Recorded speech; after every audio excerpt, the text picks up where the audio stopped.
Hey everyone, how are you doing? It's Mary Fain Brandt with a LinkedIn Bakery serving up bite-sized tips so you don't get overwhelmed.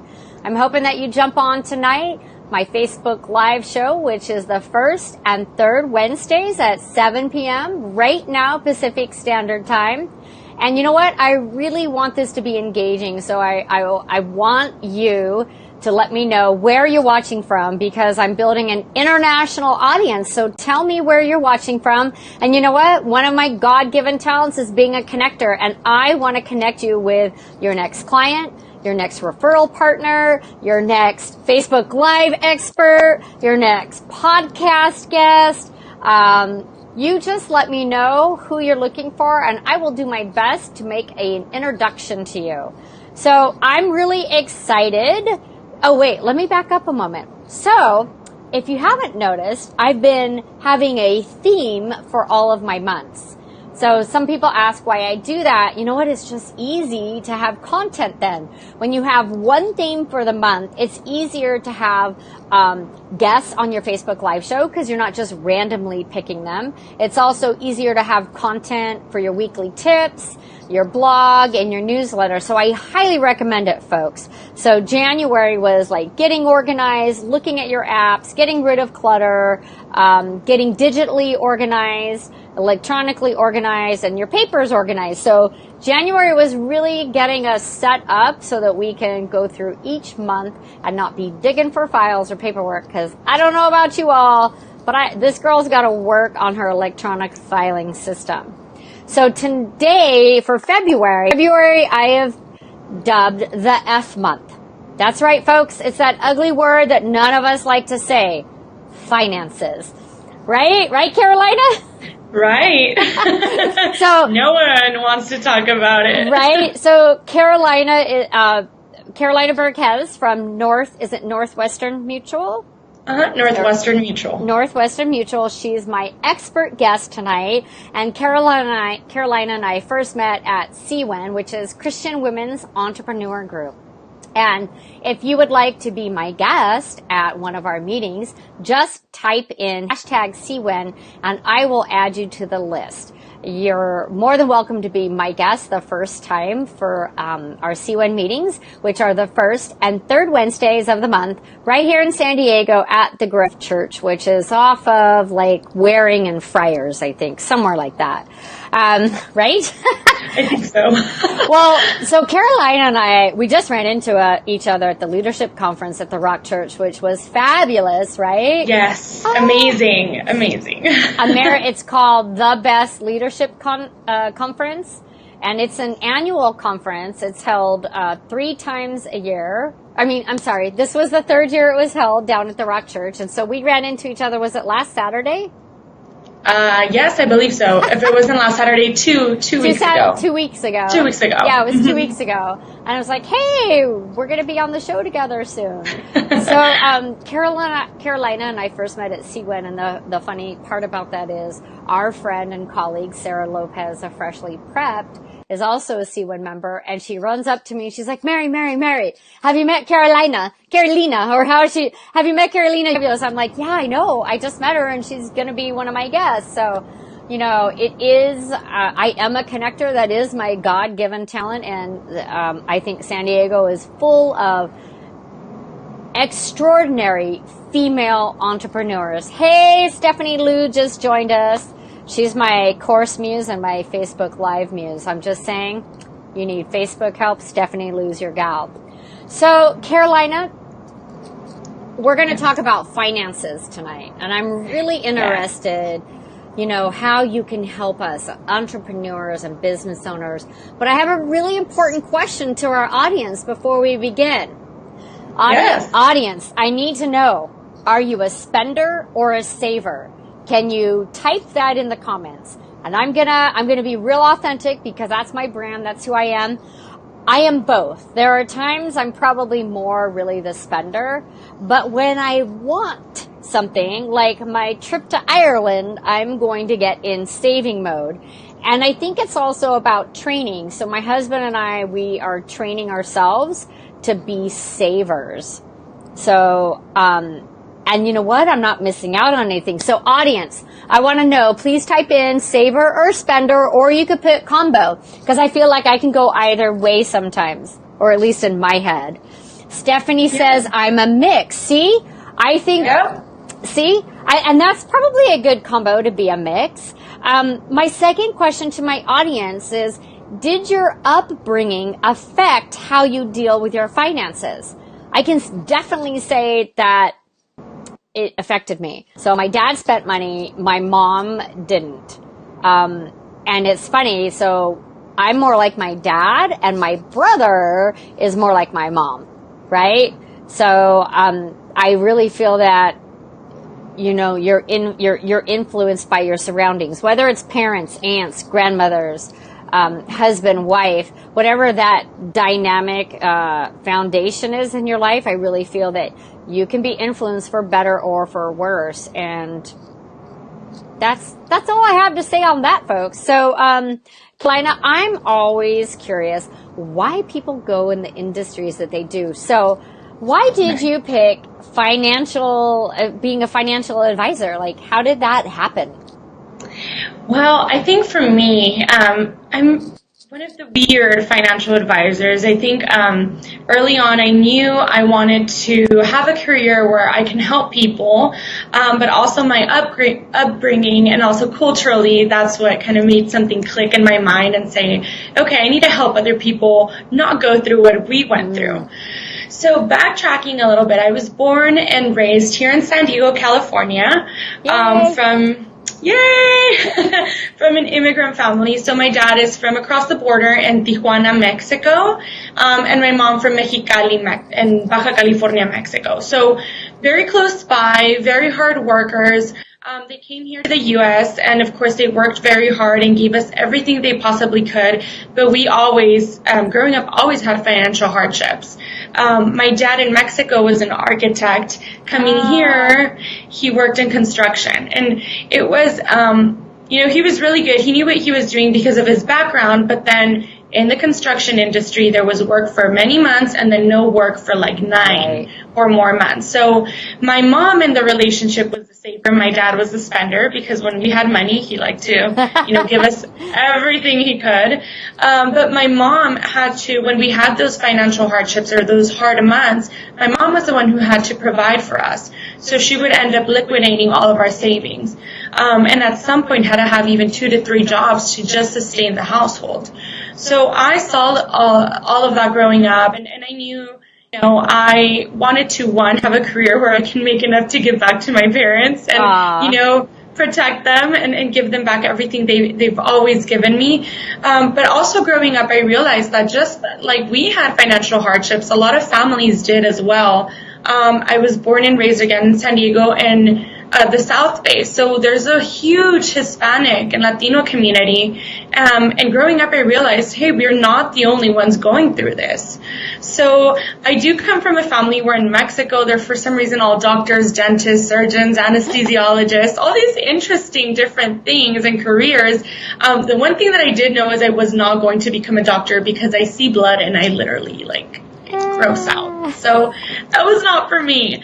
I was never really good at with math or numbers, but what I was really, really good at was helping people. And actually, my last year in high school, I think that's where, I got a little bit better with numbers, trying to raise my GPA to go into a really good college.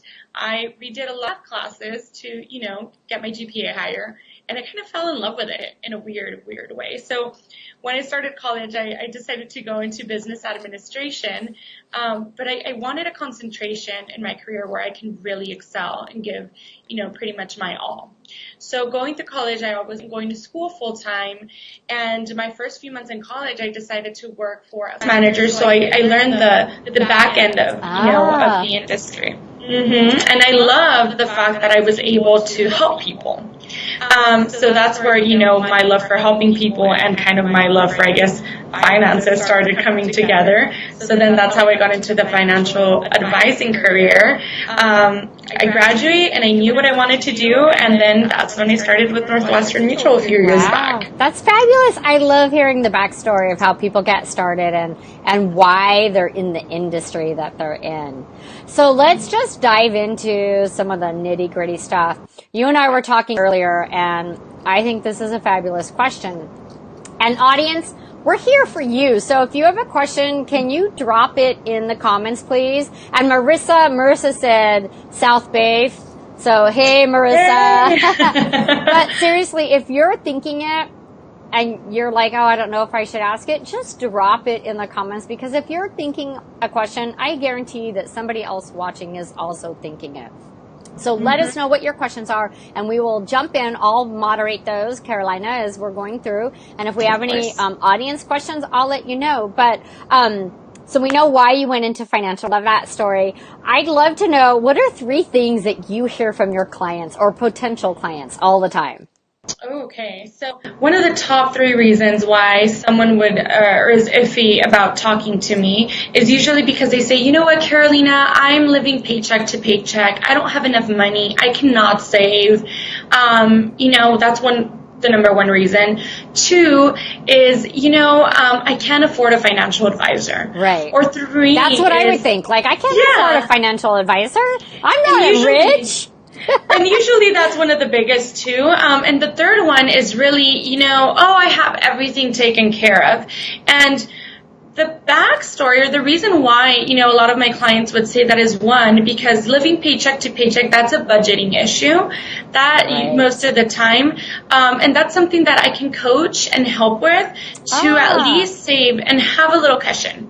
Anything, right? I like that. So it's just a matter of having a strategy behind it, and that's what I help with, right? Okay. So we have a question. Marissa says, what is your favorite app to manage your budget? Did I get that question right, Marissa? If not, go ahead and pop it in. But is there an app that you like to share with your clients to help them manage their budget or track their money? Yeah, I don't use any. I do use Credit Karma just to check on my credit, and that's the closest that I've found personally to help me with that. But I do not use any app to do my monthly budget. We have a monthly budget and a spending plan. One is just a very simple, Word document that you can just plug in numbers. The other one that I use, the spending plan, is actually an Excel spreadsheet where you can use it on a month-to-month basis, and it'll tell you exactly how much you need to save, how much is your surplus, or where everything is going, and it should give you a good idea. Okay. There's a rule called the 60-20-20 rule. Go ahead, explain that rule. Yeah, so when you're looking at a monthly budget and where your monthly income is, you want to make sure that it follows, or at least it's as near as possible to following the 60-20-20 rule. The rule says that 60% of your monthly income should be going towards your essential needs.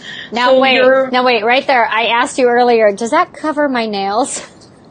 Essential needs? No, that would go into the other one, discretionary. Okay. But it does have a purpose. So essential would be anything like your rent, your mortgage, of course, making your car payments, your gasoline, water, all your utilities, right? Water, electricity, all the musts that you cannot go a month without paying those, right? So those are your essentials. In your essentials, curiously, it's all your insurances, your health insurances, your life insurances, because yes, that's an essential need. Okay. Disability insurance is making sure that we're protecting ourselves, our assets, and our families, right? So important. Yeah, very important. So that's your essentials. The other 20% is your discretionary needs, like your nails. We can put that in. Our hair, yes. Our scarves. Yeah, I do have a budget actually on my discretionary. I do have $100. Sometimes it varies, maybe $200 a month just to buy work clothes. When it gets a little bit colder, like coats and blazers and stuff like that. In our discretionaries, we have our travel budgets. Okay. Yeah, we have our cell phones is actually an essential need if we utilize it for business or for our everyday use, right? But a discretionary would be like cable and internet. Like we can actually live without those. No, I can't because I use it for my business. You can. Okay. So that's for you. It's a tax write-off. That's different. Okay. I was like, no, I can't. My husband would argue that he can't live without cable because he needs his movies. Yeah. Well, I mean, that's, but we can live without it, right? Maybe not Wi-Fi or right, the internet, but let's say for cable, for example, would be in the category for discretionary. Or other things like, we like to go out to dinner every month or every 2 weeks. How much do you spend? You budget that as well. Because we have this big theme going on in Northwestern Mutual is spend your life living. So we want you to have money, not only to pay all of your bills, but to be able to live the life that you want. So that is part of the budget as well. I love it. I've always heard that when people say they don't have that I can't save anything. I live paycheck to paycheck. And then people go, well, instead of going to Starbucks 3 times a week, take that money for a month and put it in your savings. Do you want to share your story that you did with me earlier? I think it really, the audience would love it. Yeah. So, I'm fortunate to have my beautiful office in downtown San Diego. The downside to that is I'm a coffee lover. Sometimes I would say a coffee addict, and I do have a Starbucks downstairs. So, I was budgeting a few months ago.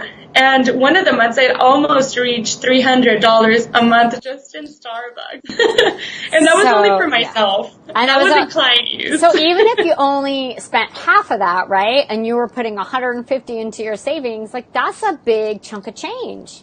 Right. And planning it, like we have, in my personal story, we have a coffee machine here at the office. I always make coffee at home too. Like that was just a little bit unnecessary for me. So, I guess the backstory or the background to the experience is like, okay, we can make some wiggle room. If we make just small changes, we actually realize, it wasn't necessarily that we have no money. It was just a spending issue. Right. And it's where we're directing our money.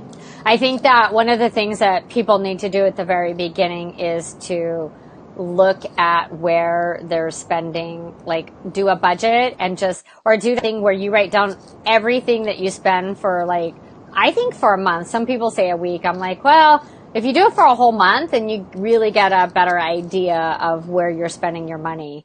Because I can walk to a 99-cent store, right, and drop $30. And you're like, well, I'm going to a 99-cent store, but, I walk out with decorations for the holidays, like for Easter or something, and I'm like, do I really need all that stuff?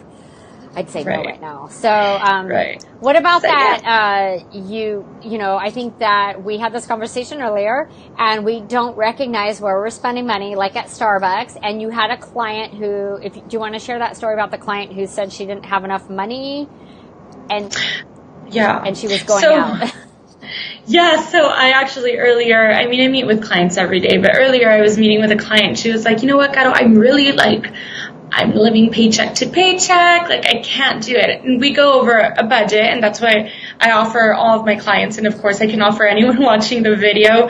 If you would send me your email addresses, that's a tool that I can just give out so you guys can have. Sweet. We'll put that in the show notes. Yep. But, we were going over the budget and I was like, you're spending too much on going out or dinners and this and that. And she was like, oh, yeah, that's right. I was like, okay, so maybe we need to make changes. I'm not saying, don't go out or don't go to dinners or don't spend. Let's just create a budget and not go over that budget. And if we say it's $200 to go out, make sure that we're not going over that because we want to make sure that we're saving for a rainy day, right? We have an emergency budget, that we're also saving for all of our short-term and long-term goals. And that's what the remaining 20% actually is.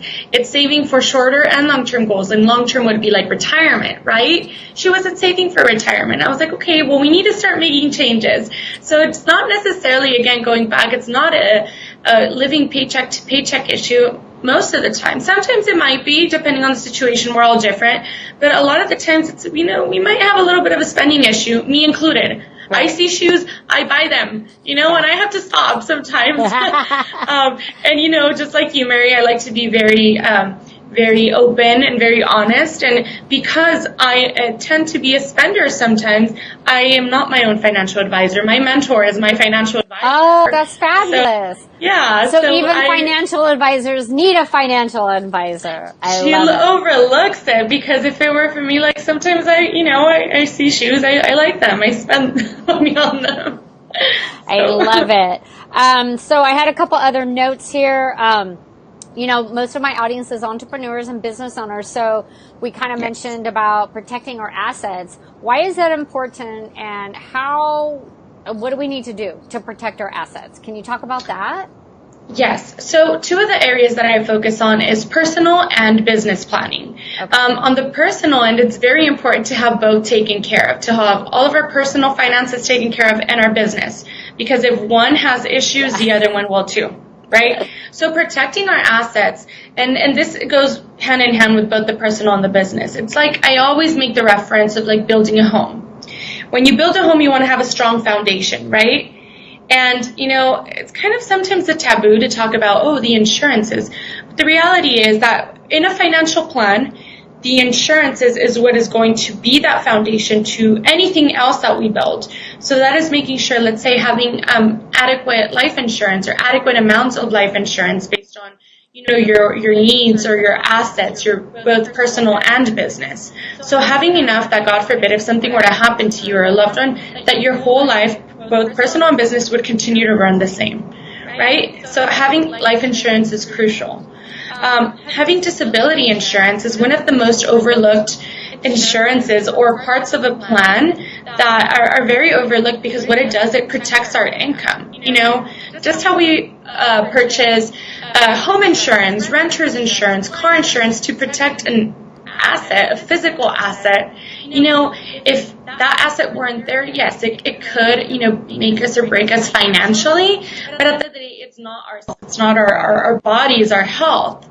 Right? And we sometimes forget that. So we need to protect our most important asset, which is us, protect our income, making sure that if something happens to us, whether it's a physical disability or we have, anything like health issues and we can no longer work, that we know that we have income coming in both personally to cover personal expenses and business expenses. So that's called covering the personal is called disability insurance, and then covering business expenses is covering disability overhead, making sure that our businesses and our households are running adequately no matter what, even if we cannot work. Like that. That's important. Yeah. It's very important. I just had knee surgery, and I had disability insurance because I do some work for a bank as a creative coordinator, and so I actually got, it wasn't much, but every little bit helps, right? Yes, definitely. So it's part of the plan, and then, looking further ahead, we want to make sure that we have like a longer term disability where if, we have a disability where we can, no longer work at all, or when we get to an older age, we want to make sure that, we don't liquidate our assets or our retirements are not affected, and we can, have some financial protection. So all of those three components build up our foundation, and that is called risk management. Very good. Smart cookie you are. Really, really great tips. So we also touched earlier about the long-term wealth. Like, I'm not sure everybody knows what long-term wealth is and why we need it. Can you maybe just explain that a little more? Definitely. So, that varies, and that just depends on, everyone's different. We all have different goals and dreams that we want to achieve. And this is both kind of a tip for business owners and for on the personal end. Building something long term, at least for me, what it means, it's building something that's not just for me, it's for the next generations, for my kids and my grandkids. But for a business, let's just say making it a little bit simpler, it could just be, creating some long-term investment strategies, creating a portfolio that is going to accumulate sufficient assets for, let's say, retirement, or, to help our business grow not only short-term but long-term. Creating something that is going to be there for the long run, not just looking short-term and what we want now, but it's making sure that we are covered and we have sufficient assets and money for the different stages of our life. Nice. Very good.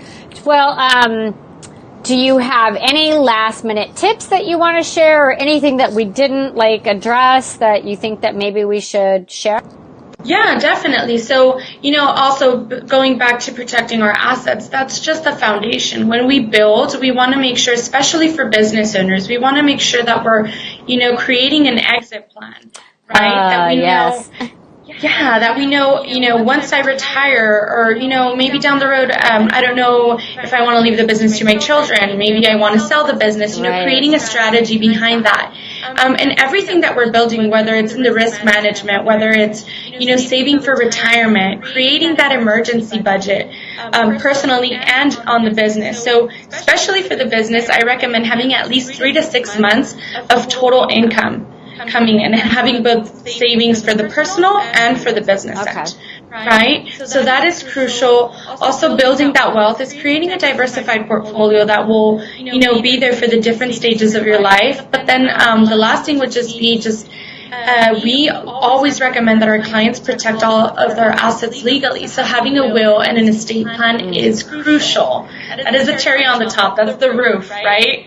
When we're talking about a financial plan. So my mom, who passed away in 2016, before she was sick, when we noticed that something wasn't quite right, we tried to get her to do a trust, and she just wouldn't do it because I was going to take everything. She didn't have much. She had a condo, and she had a car, but really she didn't have any savings or anything. And so, from personal experience, it was hell. All I can say is having to deal with my mom's finances, because she didn't have a will or trust. She didn't have any retirement savings.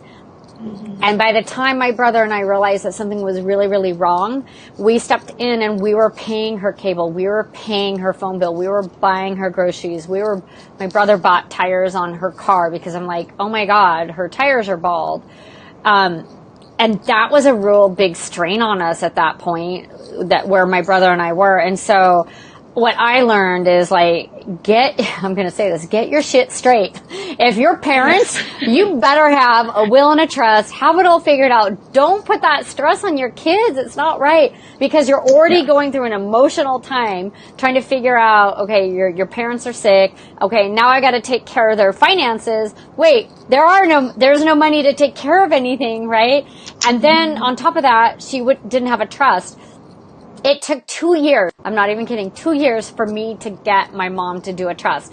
I had a friend of mine take her. I was like, okay, you take her, because she thinks I want everything. You take her. That didn't work. Then we had to go back, and then I had to go back with another friend of hers. I'm like, Judy, you got to go with me, because mom thinks I'm going to take everything of hers. And in reality, we didn't have anything. I mean, bless her heart, because she took care of me and my brother, and I don't know how she did it, making such a low amount of money that she did. Right. But when we took over, it was her homeowner fees. She'd been behind. We didn't know. And it ended up being $9,000 when we stepped in. And it was crazy. So if you own a home, if you have kids, get a trust. You're not doing it, do it for your kids. So I'm going to say this from my heart. All you parents out there, I don't care if you're 28 or 58, you need to have a will or a trust, figure out what's right for you, and protect your assets, and do this for your children. It's not about you at that point. It's about your children not having to go through that stress and make those horrific, and I mean horrific decisions, financially and medical, we did durable power of attorneys as well. So get all of that in order and do it while you still are clear of mind and it's not an emergency situation. I think the worst thing is people wait until I've been trying, but we waited, right? And at this point, at this juncture, it was, we need a power of attorney, we need a trust, I need it all right now. And your mind you're already struggling with everything else that's going on. Why not do that in your 30s when everything's great? Why not take care of that before you need it? Be proactive. So I'm sorry, that's my public service announcement. Obviously, you can tell I'm really fired up about that, and I'm really passionate about get your shit in order, parents. Don't leave it to your children. It's not right. And same thing for me and my husband. It wouldn't be right for him to have to decide what to do. And Even if you're married, you need a power of attorney and you need a trust and all that, as far as I understand. It just makes things smoother, right? And that's why having a financial plan is so important, because it's all consistent of a plan. It's, being adequately protecting, building, and then, securing everything while we're building, making sure that everything is taken care of on every end. And that's what I do. And the reality is, how you mentioned your personal experience, that's what we all go through. And I think earlier someone in the comments said, is there a cultural issue? Most of the time there is, but this is something that everyone goes through. But from personal experience as well, my grandfather passed away almost a year and a half now, and that's exactly what happened. There was no will, no living trust, and it's created such a burden in my family where, it's 3 of his biological kids and then 2 of my grandma's, which he adopted, and they're all fighting over who should keep, what, and it's just,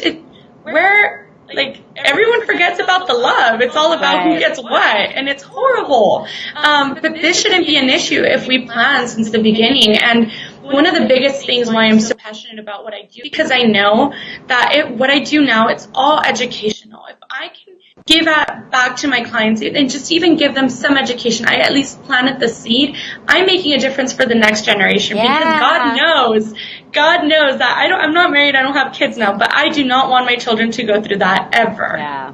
Well, we have that kind of, in common, and we don't want future generations to go through that. And that's why I'm like, please get your paperwork in order. Well, thank you so much, excuse me, for joining us tonight. You've really shared a lot of knowledge. It's been so much fun. And you guys know, all my viewers out there, my audience, you guys know that I have rock star experts on. Not only are they experts and they're super savvy, but they're fun. And they always have, I love this part, they always have a special offer for my audience, which is you. So Carolina, do you want to share? I mean, you already mentioned there's a budget tool or something, but you have another special offer for our audience. Yeah, so for the first 10 people who contact me, you can either, send me a message. I think my Facebook page is there. We'll put your email. We'll put email in the show notes. My information. Yeah, if you guys send me an email, the first 10 people, I will give, a free consultation and an analysis to let us know, well, we're here, this is where we want to go, this is what we got to do. Okay. So I'll provide that and recommendations at no cost. That's awesome. But for anyone who is interested, this is a tool that I just give out to pretty much anyone.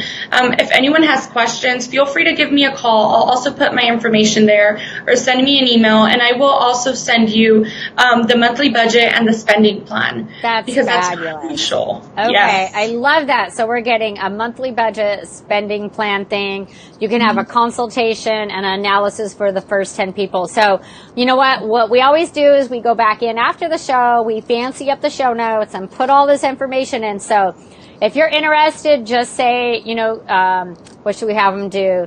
I'm trying to think of something fun, but my brain, just put me. Just put me in the comments right now so that we don't lose the momentum, and we'll make sure that you connect with Carolina, and we'll put all of her information in. So I want to thank Carolina for coming on and being my guest tonight. So much fun. Thank you. Can really see that you have a passion for this. And man, I just want to, my husband's out there, and I was telling you earlier, we're going through that Rock Financial Life program.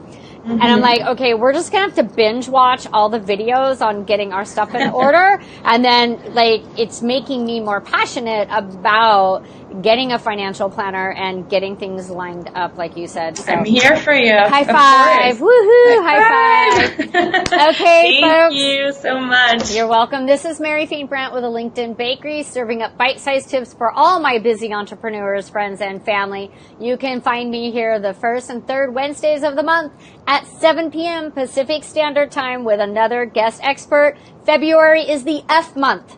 Finances. And so our next expert is Carla Murillo, and she is an accountant. And so she's going to be sharing tips. I'm sure some will be about our taxes and what we need to do with the new laws. So make sure that you join us, and that is February 21st.